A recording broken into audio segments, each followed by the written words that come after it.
প্রত্যন্ত গ্রামে রাস্তার পাশে অবস্থিত একটি বিশাল পুকুর, যাকে ঘিরে রয়েছে গা ছমছমে অনেক রহস্য আর মানুষের মাঝে ভীতির শঙ্কা।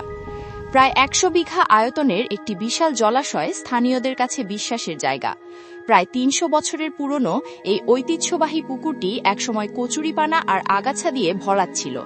স্থানীয়রা ভয়ে পুকুরের পানি ব্যবহার করতে ভয় করত। এখনো মানুষের মাঝে ভীতির শঙ্কা রয়েছে। এত করে আনা দোয়ালো হয় না, তা আপনি ওটা খোঁড়েন না, হয় চাষা তামান খুঁড়ে আনো, যেই যায় ভিগু ইন্ডিয়া করে ফালালে সাথে ওটা বন্ধ। তারপরে আরো তিনটা আসলে বলে যে জোড়া যায় কোনো মতে চায়না উপর তুলে শুকাই যখন ঘাস হয় দুই চারটে তার গরু গরু মরে যায়। তাই নাকি? হ্যাঁ। এটা কতদিন হলো এটা এরকম হয়? আগে তাই তো আমরা আসাতে শুনতে তো দেখছি এদিকে মরা জানে না, হাত পাও মেলে না দি বুঝলেন, সবই হবে এগুলো না পাকে কোনো কাম করা হবে না পাকে কোনো কিছু করা হবে না। বছরের পর বছর ধরে পুকুরটিকে ঘিরে তৈরি হয়েছে নানা কিংবদন্তি, লোককথা ও রহস্যময় বিশ্বাস। স্থানীয়দের ধারণা, পুকুরের মাঝখানে কোনো এক অজানা রহস্যময় মাজার বা পবিত্র স্থানের অস্তিত্ব রয়েছে। সেই কারণেই এই জলাশয়ের পানিকে অনেকেই বিশেষ মর্যাদার চোখে দেখেন। প্রচলিত বিশ্বাস অনুযায়ী কেউ যদি পুকুরের পানিতে অপবিত্র বা নাপাক কোনো বস্তু ফেলে কিংবা পুকুর পাড়ে অশোভন আচরণ করে, তাহলে তার জীবনে নেমে আসে ভয়াবহ বিপদ।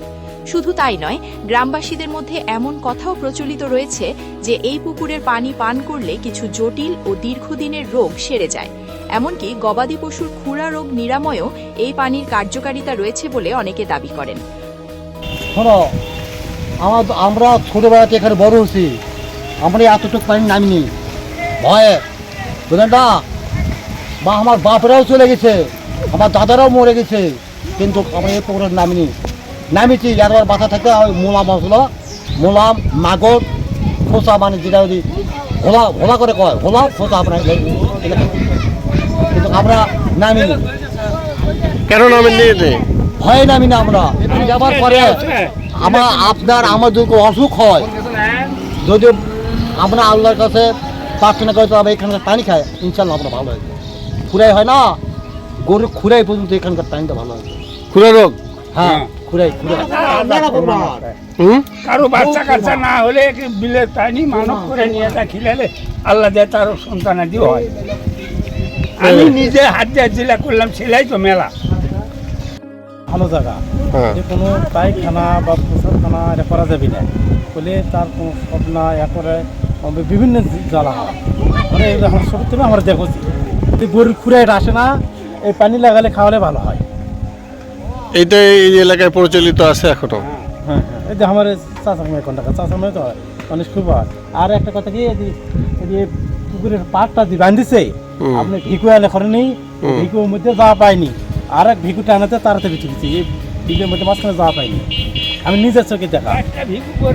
যদিও বর্তমান বৈজ্ঞানিক যুগে এসবের কোনো প্রমাণ পাওয়া যায়নি, তারপরেও সাধারণ মানুষ এই বিশ্বাস নিয়ে বেঁচে আছে।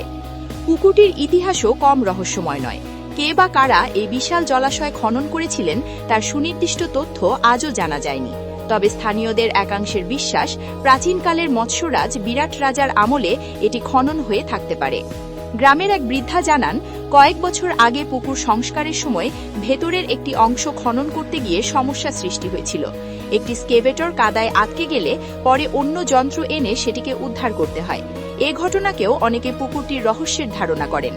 লোককথা, বিশ্বাস ও নানা অলৌকিক গল্পে ঘেরা খাল পুকুর আজও স্থানীয়দের কৌতূহলের কেন্দ্রবিন্দু। প্রতি বছর বাংলা ১৫ ফাল্গুন পুকুরের সঙ্গে সংশ্লিষ্ট মাজারকে কেন্দ্র করে ওরস মুবারকের আয়োজন করা হয়। তখন দূর দূরান্ত থেকে অসংখ্য মানুষ এখানে সমবেত হন। ইতিহাস, লোকবিশ্বাস ও রহস্যের মিশেলে খার পুকুর শুধু একটি জলাশয় নয়, বরং স্থানীয় সংস্কৃতি ও ঐতিহ্যের একটি গুরুত্বপূর্ণ অংশ হয়ে দাঁড়িয়েছে। এই পুকুরটি গাইবান্ধা জেলার গোবিন্দগঞ্জ উপজেলার সখাহার ইউনিয়নের আলী গ্রামে অবস্থিত। এই পুকুরটি স্থানীয়দের কাছে খার পুকুর নামে পরিচিত।